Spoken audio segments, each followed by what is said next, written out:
Welcome back to our channel DMT logics. ఈ రోజు క్లాస్లో 4th sem mathematics integral transform with applications.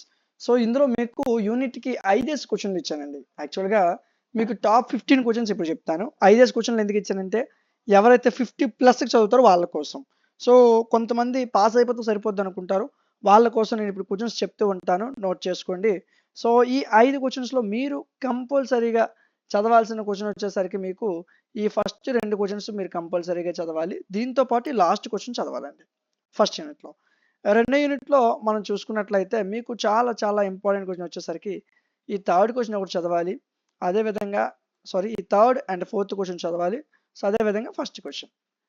Unit 3 చూద్దామండి. Unit 3లో top important questions cos t minus u, sine t minus u, ఈ రెండిట్లో ఏదో ఒకటి లాంగ్ ఆన్సర్ పక్కా వస్తుంది.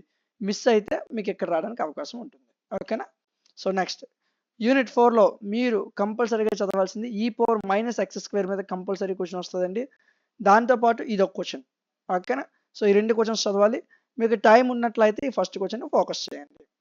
యూనిట్ 5 చూసుకుందాం. యూనిట్ 5లో మీరు చూసుకున్నట్లయితే పార్సెవల్ ఐడెంటిటీ మీద క్వశ్చన్ వస్తుంది. పార్సెవల్ ఐడెంటిటీ మీద క్వశ్చన్ వస్తుంది. అదేవిధంగా థీరము వస్తుంది. థీరము క్వశ్చన్ నేర్చుకోవాలి, కన్వర్షన్ థీరం.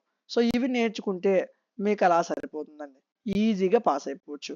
మీకు ఏదైనా డౌట్ ఉంటే నాకు కామెంట్ సెక్షన్లో చెప్పండి. ఈ వీడియో మీకు నచ్చినట్లయితే లైక్ చేయండి. ఇలాంటి మరిన్ని వీడియోస్ మిస్ అవ్వకుండా ఉండడం కోసం మన ఛానల్ని సబ్స్క్రైబ్ చేసుకోండి.